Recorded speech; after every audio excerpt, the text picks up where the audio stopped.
Hello students and welcome back to आपके अपने channel Nitesh Tiwari e learning में। तो mid term examination pol science का भाई ये सैंपल पेपर है। आप कह लो कि लगभग पेपर ही है, ऐसा ही पैटर्न आने वाला है। आपको मैं ये भी लिख के दे सकता हूँ, बहुत सारे क्वेश्चन तो रिपीट होने वाले हैं। इस वीडियो को जो देखेगा और लगातार आप इसको शेयर कर सकते हैं अपने फ्रेंड्स को भी, जो पेपर में अगर नहीं भी पढ़े कुछ भी, इस पेपर को समझ लो, आंसर मैं सारा बता दूंगा। इसके बहुत सारे क्वेश्चन रिपीट होने वाले हैं। चैनल पर नए हो, चैनल को जरूर सब्सक्राइब कर लो, बेल आइकन को जरूर दबा दो ताकि आप तक मेरी सारी की सारी जो वीडियोस है वो आप मिल सके। ठीक है, अब देखो इसमें सबसे बड़ी चीज हमें जो पहले समझनी है वो है इसका टाइमिंग। देखो इसका टाइमिंग आपका 3 आवर्स ही रहने वाला है, जैसा पहले भी 10th में भी आपका जो सब्जेक्ट थे वो 10 आपका 3 आवर्स का पेपर था, लगभग इसमें भी यही है। दूसरा, मैक्सिमम जो मार्क्स आपका है वो 80 मार्क्स का है और जो 20 मार्क्स आपका है इसमें प्रैक्टिकल रहेगा, जिसमें टीचर का योगदान रहेगा। और आपने टीचर के साथ कुछ गड़बड़ करा होगा तो भूल जाओ वो नंबर। अगला देखो यहां पर जो पैटर्न है वो 30 क्वेश्चंस आपके हैं, ए बी सी डी और ई। सभी क्वेश्चंस को करना अनिवार्य है, मतलब कोई भी ऐसा क्वेश्चन नहीं जिसको आपको छोड़ना है। 1 से लेकर 12 तक आपका बहु विकल्प रहेगा, मल्टीपल चॉइस क्वेश्चंस रहने वाले हैं।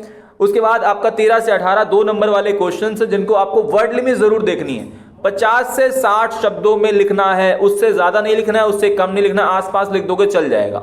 उसके बाद आपका 19 से 23 4 नंबर वाले क्वेश्चंस हैं जिनको आपको 100 से 120 वर्ड्स में लिखना है। और उसके बाद 24 से आपका जो 26 है यहां पर आपको कार्टून के क्वेश्चंस है उनको अटेम्प्ट करना है। बाद में आपका 23 से आपका 30 6 नंबर वाले क्वेश्चंस है जिनमें कोशिश करनी है आपको 170 टू 180 वर्ड्स, इससे अधिक नहीं होने चाहिए। ठीक है, उसके अलावा 6 नंबर वाले क्वेश्चंस में विकल्प आपको दिए जाते हैं, तो आप उसमें से कोई एक कर सकते हो। आइए बात करते हैं आपका पहला क्वेश्चन और पहले पैटर्न की। देखिए पहला क्वेश्चन आपका है, भारतीय संविधान किसके द्वारा बनाया गया था। अब भारतीय संविधान जो है वो संविधान सभा द्वारा, ए, बी ब्रिटिश संसद द्वारा, सी रियासतों द्वारा या डी वाई सराय द्वारा। राइट आंसर इसका रहेगा संविधान सभा द्वारा। जो भारत का संविधान है ए आपका, वो संविधान सभा ने बनाया है, इस बात को मत भूलिए, याद बिल्कुल ध्यान से रखो। ठीक है, सेकंड हमारा क्वेश्चन है कि कानून के शासन का विचार कीजिए और ये किससे लिया है, कानून का शासन हमने कहां से लिया है।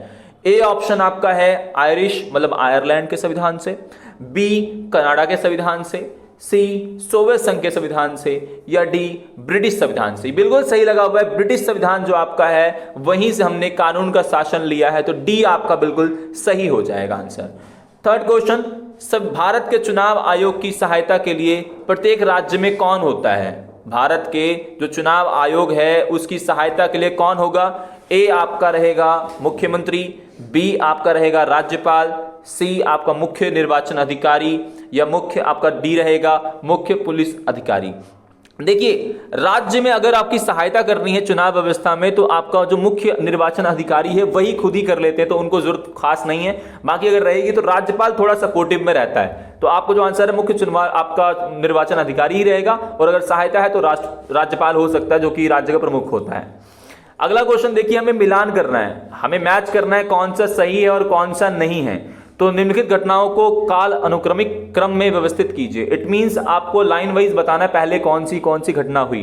देखो मैं आपको बताता हूं, मानवाधिकार आयोग का गठन है 1993, 42वां संशोधन है 1976, देखो ठीक है, 44 अमेंडमेंट है 1978, ठीक है, और दिल्ली में एशियाई गेम्स है 1982। देखो यहां कहीं नहीं लिखा हुआ है, ये कहां से बता रहा हूं डेट, क्योंकि मुझे पता है, तो मैं आपको जैसे बता रहा हूं डेट किसी कौन सी, सबसे पहले कौन सा है, देखो 1976 है, और 1976 किसका था, 42वां। देखो सेकंड पहला होना चाहिए, कितनों में सेकंड पहला है, 2 में सेकंड पहला है आपका, मतलब बी और डी में, ठीक है। उसके बाद देखो आपका होना चाहिए इसमें 78 मतलब 44 अमेंडमेंट, तो सेकंड के बाद थर्ड कितनों में, सेकंड के बाद थर्ड केवल बी में है। आपका इसका राइट आंसर हो जाएगा बी, बी बिल्कुल सही है। फिफ्थ हमारा क्वेश्चन है वो है आपका सूची 1 और सूची 2, मतलब इसमें हमें मिलान करना है। देखो बहुत क्लेवर तरीके से करना पड़ेगा, कभी कभार क्या होता है कि बहुत आसानी से आंसर मिल जाता है। तो आप देखिए कि कौन सा किसका क्या आंसर है। तो भारत में मतदान की जो आयु है वो है 18 वर्ष, ठीक है, मिल गया। एकल संक्रमण जो मत प्रणाली है उसको प्रथम वोट को वरीयता मिलती, ठीक है, मिल गया। सार्वभौमिक व्यस्क मताधिकार का मतलब है सभी व्यस्क लोगों को मतदान का अधिकार। बचा एक इजराइल की विधायिका जिसका नाम है नेसेट। देखिए किस में मिल रहा है, मतलब पहले का होना चाहिए सेकंड, पहले का सेकंड कितनों में है, 2 में है, ठीक है। उसके बाद बी का होना चाहिए फर्स्ट, तो बी का फर्स्ट, ये भी दोनों में है, ठीक है, सी और ए में दोनों में है। उसके बाद थर्ड, एकल संक्रमणी मत प्रणाली कितनों में है, मतलब फोर्थ होना चाहिए, फोर्थ केवल फर्स्ट में है, तो इसका आंसर क्या हो जाएगा, ए इज द राइट आंसर। और देखो इनको मत भूलो क्योंकि ये क्वेश्चन रिपीट हो सकते हैं आपके।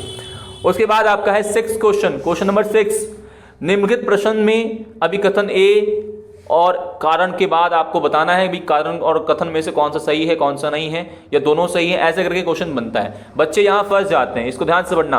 अभिकथन कहता है कि समानुपातिक प्रतिनिधित्व प्रणाली में हर पार्टी को प्राप्त मत के अनुपात में विधायिका में सीटें मिलती। बिल्कुल सही बात है, जितने परसेंट वोट हैं उतने परसेंट सीट ही मिलती है समानुपातिक प्रणाली में, जो कि इजराइल और नीदरलैंड में ऐसी प्रणाली है। भारत में वैसे राष्ट्रपति को जो चुनाव होता है उसमें भी यूज हो जाती है। अगला लाइन बोलता है कि किसी निर्वाचन क्षेत्र में जितने मत प्राप्त होते हैं उसी आधार पर उसे उस निर्वाचन क्षेत्र में सीटें दे दी जाती। दोनों सही है, और अभिकथन कारण की व्याख्या कर रहा है कि दोनों एक दूसरे के बारे में ही है, ठीक है, दोनों एक दूसरे के बारे में ही है, तो स्पष्टीकरण कर रहा है, आप ए लगा दो। उसके बाद क्वेश्चन नंबर आपका है 7, राष्ट्रपति का कार्यकाल कितने समय का होता है। ए कह रहा है 6 साल, बी कह रहा है 5 साल, सी कह रहा है 2 साल, डी कह रहा है आपका 10 साल। इसका जो राइट आंसर आपका रहने वाला है वो है 5 साल। राष्ट्रपति का जो कार्यकाल है वो होता है 5 साल के लिए। कितने सालों के लिए, 5 सालों के लिए। अब आप आगे जाइए, राज्यसभा जो आपका है धन विधेयक को अधिकतम कितने दिनों के लिए रोक सकता है राज्यसभा। ऑप्शन ए 7 दिन, ऑप्शन बी 10 दिन, ऑप्शन सी आपका 14 दिन, ऑप्शन डी 21 दिन। राइट आंसर इसका रहेगा आपका 14 दिनों तक आपका राज्यसभा रोक सकता है। उसके बाद मुख्य चुनाव निर्वाचन आयुक्त और दोनों निर्वाचन आयुक्तों को भारत के डैश द्वारा नियुक्त किया जाता है। ए आपका प्रधानमंत्री, बी आपका राज्यपाल, सी अध्यक्ष, या डी आपका मुख्यमंत्री। यहां पर वैसे राष्ट्रपति वर्ड होना चाहिए था क्योंकि राष्ट्रपति नियुक्ति करता है, लेकिन राष्ट्रपति नहीं है तो हम ए प्रधानमंत्री वर्ड लगा देंगे, ठीक है। उसके बाद क्वेश्चन नंबर आपका है 10, किस वर्ष चुनाव में वोट देने की आयु को 21 वर्ष से घटाकर 18 वर्ष कर दिया गया।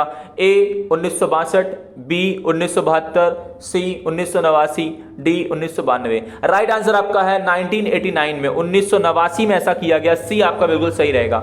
उसके बाद क्वेश्चन नंबर आपका है 11, संसदीय प्रणाली में प्रधानमंत्री किसका मुखिया होता है। तो प्रधानमंत्री किसका मुखिया होता है। ए राज्य, बी देश, सी सरकार, या डी संसद। राइट आंसर इसका रहेगा सरकार का प्रमुख होता है। किसका प्रमुख होता है, सरकार का, और राष्ट्रपति देश का प्रमुख होता है, इस बात को भी याद रखना। अगला क्वेश्चन है 12, भारत के उपराष्ट्रपति को कितनी अवधि के लिए चुना जाता है। ए 6 साल, बी 7 साल, सी 5 साल, या डी 2 साल। इसका राइट आंसर रहेगा आपका 5 साल। जैसे राष्ट्रपति का होता है वैसे ही उपराष्ट्रपति का होता है। अगला हमारा क्वेश्चन है 13वां क्वेश्चन, जो कि 2 नंबर के लिए है। संविधान देश के लिए क्या करता है, कोई 2 उचित तर्क दीजिए। देखो, संविधान एक आपका लिखित दस्तावेज है जो किसी भी देश की शासन व्यवस्था उससे चलाई जाती है अच्छे तरीके से। लोगों में आपस में भाईचारा बनाने के लिए बहुत जरूरी होता है। सरकार का निर्माण कैसे होगा, क्या व्यवस्था होगी, निर्णय कौन ले लेगा, इसलिए भी संविधान जो है हमारा वो फायदा पहुंचाता है। तो यह पॉइंट लिख सकते हैं। क्वेश्चन नंबर 14 है, स्वतंत्रता और अभिव्यक्ति का अधिकार किस प्रकार प्रतिबंधों के अधीन है। देखिए, स्वतंत्रता का अधिकार क्या कहता है कि आप फ्री हैं, अपनी बात को रख सकते हैं, और भारत के जो अनुच्छेद आपका 19 से लेकर 22 में इसका वर्णन भी है। लेकिन इसमें प्रतिबंध पता है कैसे हैं कि आप तब तक फ्री हैं जब तक आप किसी और के मौलिक अधिकार का हनन नहीं कर रहे हो, आप किसी और के मौलिक अधिकार को नहीं छीन रहे हो, तब तक आप फ्री हो। इस बात को याद रखना। क्वेश्चन नंबर 15 और बहुत इंपॉर्टेंट क्वेश्चन है कि सर्वाधिक वोट से जीत प्रणाली किन्हीं 2 सकारात्मक प्रभाव को बताइए। देखो दोस्तों, सर्वाधिक वोट से जो जीत प्रणाली है ये काफी सरल है, और देश जब अपनाया गया तो देश में लोगों की, पढ़े लिखे लोगों की संख्या बहुत कम थी। एक तो हम कहेंगे सरल बहुत है, दूसरा इसको अनपढ़ लोगों को भी समझना बहुत आसान हो जाता है, इसलिए ये प्रणाली जो है भारत में अपनाई गई है। उसके बाद देखिए आपका है परिसीमन आयोग क्या है। लोग निर्वाचन आयोग तो बता दिया करते हैं, परिसीमन आयोग का आंसर नहीं पता होता है। दोस्तों, परिसीमन आयोग जो होता है किसी भी इलाके का जो है वो सीमा बनाता है। जैसे मैं अगर आजादपुर की बात करूं तो मैं आजादपुर में हूं, तो आजादपुर के इलाके को 2 भागों में यहां अगर हम बांटे तो लालबाग से मॉडल टाउन का जो इलाका है वो एक विधानसभा के इलाके को बांट दिया गया, जिसको मॉडल टाउन विधानसभा कहते हैं, और आजादपुर और आदर्श नगर को बांट दिया गया आपका आदर्श नगर विधानसभा में। मतलब इलाकों को या क्षेत्रों को जो बांटा जाता है निर्वाचन क्षेत्रों में, वो सीमांकन परिसीमन आयोग करता है, इस बात को याद रखना। क्वेश्चन नंबर 17, भारत के प्रधानमंत्री द्वारा प्रयोग की गई किन्हीं दो शक्तियों का आप लिखना है। आपका प्रधानमंत्री की क्या शक्तियां, अरे बहुत शक्तियां लिख दो। पहली बात तो सरकार का प्रमुख होता है प्रधानमंत्री, ठीक है। और उसके बाद आपका कैबिनेट में जो मंत्रियों हैं उनकी नियुक्ति करता है प्रधानमंत्री। साथ ही साथ राष्ट्र नेता की छवि होती है प्रधानमंत्री की आपकी, और ये सारे पॉइंट आप लिख सकते हो, और मीडिया तक पहुंच भी होती है। क्वेश्चन नंबर आपका है 18, ये आपका है चैप्टर नंबर आपका जो न्यायपालिका है उससे है। तो न्यायपालिका में क्वेश्चन है आपका कि जनहित याचिका या सामाजिक व्यवहार याचिका क्या है, सोशल एक्शन लिटिगेशन क्या है। देखो, जनहित याचिका का मतलब ये होता है अगर एक समाज का व्यक्ति अपने लिए याचिका दायर नहीं कर सकता है, अपने लिए केस नहीं कर सकता है, तो बदले में कोई इंसान जो पढ़ा लिखा है, समझदार है, उसके लिए केस कर सकता है और उसे न्याय दिला सकता है। ये आता है भारत में 1979 के बाद शुरू होता है, क्योंकि 79 से पहले ऐसा नहीं था। पहले ऐसा था कि अगर आपके साथ गलत हुआ है आपको ही केस करना पड़ेगा, लेकिन अब ऐसा है कि अगर किसी के साथ गलत है आप भी न्यायालय में जा सकते हैं और उसे न्याय दिला सकते हैं। दोस्तों, अगला हमारा जो पार्ट है वो खंड सी है, जिसमें आपका क्वेश्चन नंबर 20 आपका लगभग हम बात करेंगे 19 से स्टार्ट होता है, और 19 क्वेश्चन में है डॉक्टर भीमराव अंबेडकर ने किस अधिकार को संविधान का हृदय और आत्मा मानते थे और क्यों मानते थे। तो मैं आपको बता दूं कि आत्मा और हृदय जो है वो संवैधानिक जो उपचारों का अधिकार है, संवैधानिक आपका उपचारों का जो अधिकार है उसे हम लोग आत्मा और हृदय की संज्ञा देते हैं। अनुच्छेद 32 में इसका वर्णन है। इसको इसलिए कहा जाता है क्योंकि जो 5 आपके मौलिक अधिकार हैं, कौन कौन से हैं, जिसमें समानता की हम लोग बात करते हैं, स्वतंत्रता की हम लोग बात करते हैं, शोषण के विरुद्ध अधिकार हम बात करते हैं, धार्मिक स्वतंत्रता की बात करते हैं, शिक्षा और अल्पसंख्यक के अधिकारों की बात करते हैं। तो जो 5 मौलिक अधिकार है, अगर ये लागू नहीं होंगे तो आप संवैधानिक उपचारों के अधिकार के माध्यम से न्यायालय में जाकर के, सुप्रीम कोर्ट या हाई कोर्ट जाकर के अपने अधिकार लागू करवा सकते हो, ठीक है। इस बात को आप लिख देना अच्छे तरीके से, तो आपका आंसर बन जाएगा। उसके बाद क्वेश्चन नंबर 20, यद्यपि भारत का राष्ट्रपति राज्य का प्रमुख होता है लेकिन वास्तविक शक्तियां प्रधानमंत्री में निहित हैं। बिल्कुल सही बात है, क्योंकि संविधान द्वारा जो सारी शक्तियां हैं वो राष्ट्रपति को दी गई हैं। संविधान द्वारा सारी शक्तियां, विधायी शक्तियां हो, निर्वाचन संबंधी शक्तियां हो, ये सारी राष्ट्रपति के पास है। लेकिन ऐसा है कि राष्ट्रपति जो है वो मंत्रिमंडल की सहायता से ही उनको लेगा। 74(1) में इसका वर्णन भी है। 74(1) में एक मंत्री परिषद है जो राष्ट्रपति को सलाह देने के लिए ही बनाया गया है। और सारे, अगर मान लीजिए कोई नियम, कोई कानून लाना है, या मान लीजिए धन विधेयक है, तो धन विधेयक में तो राष्ट्रपति की भूमिका भी ज्यादा नहीं होती है। और उसके अलावा अगर मान लीजिए कोई नया कानून लाना है, किसी को मंत्री बनाना है, किस तरह की व्यवस्था लानी है, राष्ट्रपति का उसमें कोई योगदान नहीं होता। वो सारी भूमिका प्रधानमंत्री और उसका मंत्री परिषद ही करता है। क्वेश्चन नंबर 21, भारत में न्यायपालिका की क्या आवश्यकता है, कोई 2 कारण लिखिए कि आवश्यकता क्या है। देखो यार, न्यायपालिका पहली बात तो न्याय करता है, तो न्याय करने के लिए और न्यायपूर्ण समाज की स्थापना करने के लिए जरूरी है। दूसरा, व्यवस्थाओं को, अगर मान लीजिए कार्यपालिका है या विधायिका कुछ गलत करते हैं तो न्यायपालिका उन पर नियंत्रण रखे, उन पर देखरेख करे, इसलिए भी हमें न्यायपालिका की आवश्यकता महसूस है या होती है, हमें कि होना चाहिए। उसके साथ न्यायिक सक्रियता से आप क्या समझते हैं। न्यायिक सक्रियता भी आपका जनहित याचिका की तरह ही है। ये 1979 में भारत में शुरू होती है, जिसमें आपका न्यायालय ने क्या करना शुरू कर दिया कि कोई मान लो मामला है जो केस नहीं भी किया गया है और न्यायालय को लगता है कि उस पर केस कर सकते हैं या उस पर सुनवाई की जा सकती है, उस पर ध्यान दिया जा सकता है, तो न्यायपालिका अपनी बुद्धि के साथ भी, अपने स्वविवेक के साथ भी ऐसा कर सकता है। तो ये न्यायिक सक्रियता का पार्ट है, जिसमें जनहित याचिका भी है, जिसमें कोई व्यक्ति अपने लिए अगर अपील नहीं कर सकता है तो उसके लिए बदले कोई एनजीओ या कोई निजी व्यक्ति भी अपील कर सकता है। ये पॉइंट्स आप लिखेंगे इसमें। अगला क्वेश्चन आपका है कि संविधान राष्ट्रवादी आंदोलन की विरासत कैसे है, वर्णन कीजिए। देखिए, संविधान, पहली बात तो आपको बताना है कि जो आपका हम आज़ादी की लड़ाई जब लड़ रहे थे उससे पहले ही संविधान किस प्रकार का होगा, कैसा बनेगा, ये सब चीज़ें हम लोग पढ़ना शुरू कर चुके थे। 1935 की बात करें, 1935 का अधिनियम, तो लगभग भारत का जो संविधान है वो 70 से 75% जो आपका संविधान है वो 1935 के अधिनियम से ही लिया गया है। इसके साथ ही एक सार्वभौमिक प्रणाली होगी, हमारे में संसदीय प्रणाली होगी। ये सारी की सारी व्यवस्थाएं हमने ली हैं। बाकी थोड़ा थोड़ा आप बता दीजिए कहाँ से क्या लिया है, तो हमने पहले ही सोच लिया था वो सारी व्यवस्थाओं के बारे में। अगला इसके आपके अथवा में है कि संविधान सरकार की शक्तियों को कैसे सीमित करता है और संविधान सरकार द्वारा अपने नागरिकों पर लागू किए जाने वाले कानूनों की सीमाएं कैसे तय करता है। देखो, यहां पर पहली बात तो संविधान का जो तीसरा ही अधिकार आपका कार्य था, मतलब कि सरकार की शक्तियों पर सीमाएं लगाना, ताकि वो आम जनता के जो मौलिक अधिकार है उसका हनन ना कर सके। ऐसा भी है कि हमारी सरकार जो है हमारे मौलिक अधिकारों का हनन नहीं कर सकती है। साथ ही सरकार द्वारा अपने नागरिकों पर लागू किए जाने वाले कानूनों की सीमा भी तय करना है। इसका यह मतलब है कि सरकार ऐसा कोई कानून नहीं ला सकती जिससे लोगों के मौलिक अधिकारों का हनन हो, जिससे क्या हो, लोगों के मौलिक अधिकारों का हनन हो, ये लोगों के अधिकारों को छीना जा सका हो, उसकी जीवन की स्वतंत्रता के अधिकार का हनन हो। आपको एग्जाम्पल देता हूं, एक मचल लालूम नाम का एक व्यक्ति था।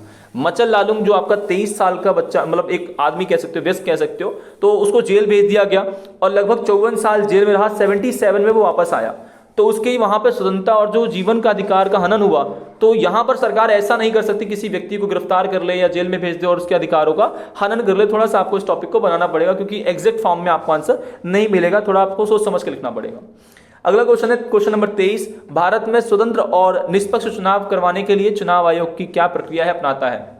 देखो यार, ये थोड़ा तुमको घुमा दिया। एक्चुअली ये पता क्या पूछ रहा है, आपसे सिंपल पूछ रहा है चुनाव आयोग के कार्य क्या हैं। आप बताओ कि भाई चुनाव आयोग जो आपका है वो स्वतंत्र निष्पक्ष चुनाव करवाता है जिसमें किसी भी पार्टी का पक्ष नहीं लेता है। उसके अलावा आपका मतदाता सूची को बहुत सही तरीके से बनाता है और पुराने जो मतदाता सूची में ऐड लोग हैं उनको हटाता है, नए लोगों को ऐड करता है। साथ ही साथ चुनाव आयोग ये निगरानी रखता है कि कोई धन का प्रयोग गलत तो नहीं, उपयोग नहीं हो रहा है। चुनाव आयोग ये भी निगरानी रखता है कहीं धांधली, कहीं गड़बड़ी तो नहीं हो रही वोटिंग में। ये सारा काम चुनाव आयोग करता है जिससे स्वतंत्र और निष्पक्ष चुनाव करवाया जा सके। अब ये आपका बॉक्स है, ये मतलब पैसेज ऐसा आ जाएगा, आपसे पूछा जाएगा। तो मैंने तो देखो भैया आंसर सीधा दे रहा हूं, आप इसको जरूर पढ़ना, ठीक है। अब पुराने संविधान में खुद को किस तक सीमित कर दिया था, मतलब पुराने संविधान अगर हम बात करें ने खुद को किस तक सीमित कर दिया है। तो ए, समाज की आकांक्षाओं की अभिव्यक्ति देकर, सरकार के निर्णय और शक्ति को आवंटित करके, या लोगों की शक्ति को सीमित करना, या लोगों को असीम शक्ति देना। तो संविधान ने खुद को किस तक सीमित कर दिया है। देखो इसका आंसर जब आप बॉक्सेस पढ़ोगे तो भाई संविधान ने खुद को किस तक सीमित किया है, तो आपको इसका आंसर जो मिलेगा वो है लोगों की आकांक्षाओं को अभिव्यक्त दे करके जो सरकार है या संविधान है उसने खुद को सीमित किया है। यही इसका राइट आंसर रहेगा।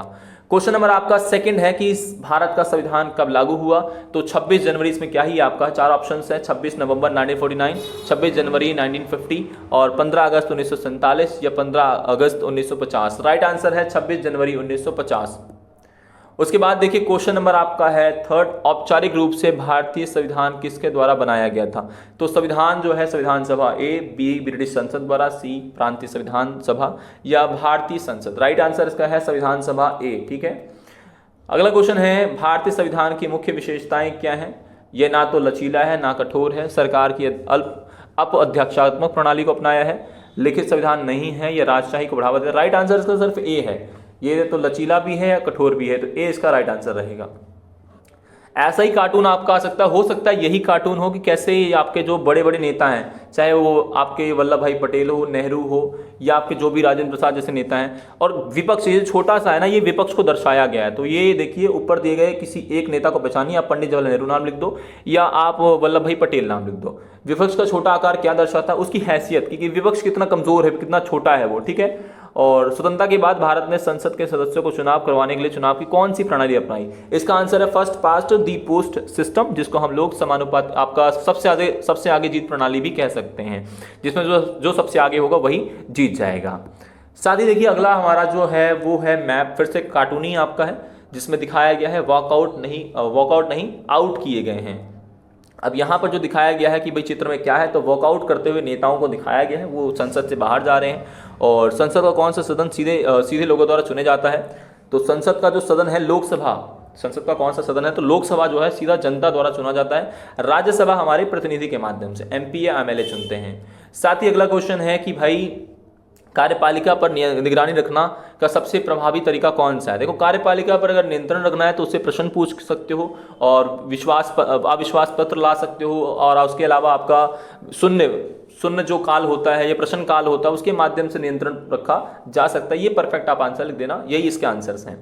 उसके बाद क्वेश्चन नंबर आपका 27, one of the most important question कि राज्य के नीति निर्देशित तत्व क्या हैं और हमारे संविधान में प्रतिपादित किन्हीं 3 राज्य के नीति निश्चित तत्वों को लिखिए। पहली बात तो यह है कि वे लक्ष्य और उद्देश्य जो एक राज्य को प्राप्त या राज्य को अपनाने चाहिए, वे लक्ष्य और उद्देश्य जो राज्य को अपनाने चाहिए। दूसरा, जो आपके राज्य के नीति निर्देशक तत्व हैं वो मौलिक अधिकार के अलावा हमें दिए गए हैं, मौलिक अधिकार के अलावा हमें दिए गए हैं। और तीसरा, राज्य को इसे अपनाना चाहिए, राज्य को इसे अपनाना चाहिए। ये हमने आयरलैंड से लिया है और भारतीय संविधान के अनुच्छेद 36 से लेकर 51 में इसका वर्णन है। ये बातें भी आप इसमें बता सकते हैं। अगला है मौलिक अधिकार क्या है और भारत के नागरिकों को संविधान द्वारा कौन से मौलिक अधिकार दिए गए। तो बहुत इजी है, इसको आप अटेम्प्ट करिएगा। मौलिक अधिकार देखिए आपके जो जीवन जीने के लिए और लोगों की अच्छा जीवन स्तर चलाने के लिए बहुत आवश्यक है, गुणात्मक जीवन के लिए बहुत जरूरी है, वही आपके मौलिक अधिकार है। जीवन मूलभूत है, मतलब वे अधिकार जो मूलभूत हैं, मानव को जरूर ही मिलने चाहिए, वे मौलिक अधिकार कहलाते हैं। इसके आप में समानता के बारे में बताइए। समानता का अधिकार का वर्णन 14 से 18 में है। उसके बाद आपका है स्वतंत्रता का अधिकार जो कि 19 से 22 में वर्णन है। साथ ही आप शोषण के विरुद्ध अधिकार 23 से 24 में वर्णन है। आप धार्मिक स्वतंत्रता का अधिकार 25 से 28 में है। उसके बाद आप बताइए अल्पसंख्यक और शिक्षा का अधिकार जो 29 और 30 अनुच्छेद में है। और बाद में संवैधानिक उपचारों का अधिकार अनुच्छेद आपका 32 में है। अनुच्छेद जो 31 था वो आपका था संपत्ति का अधिकार, जिसे मौलिक अधिकार से हटा दिया गया। आप ये भी बता सकते हो। क्वेश्चन नंबर 28 मैं बच्चों को हमेशा कहता हूं कि चुनाव प्रणाली में क्या सुधार करने हैं, ये जरूर करके जाओ। देखो, भारत में चुनाव प्रणाली जो है उसमें धन का अधिक प्रयोग होता है, उसे रोका जाना चाहिए। धांधली होती है, उसे रोका जाना चाहिए। स्वतंत्र और निष्पक्ष चुनाव वो होना चाहिए। आरक्षण, महिलाओं को 1/3 आरक्षण मिलना चाहिए। साथ ही साथ जाति धर्म के नाम पर जो वोट मांगे जाते हैं उनको या उन पर रोक लगाई जानी चाहिए। ये परफेक्ट पॉइंट्स अगर आप लिखेंगे एक भी नंबर आपका नहीं कटेगा। भारत में चुनाव आयोग को कराने में चुनाव आयोग की क्या भूमिका, मतलब भारत में जो चुनाव है उन चुनाव को करवाने में चुनाव आयोग की क्या भूमिका, वो इसके अपोजिट में है। तो लगभग वही जो पॉइंट्स मैंने बोले आप इसमें लिख सकते हैं।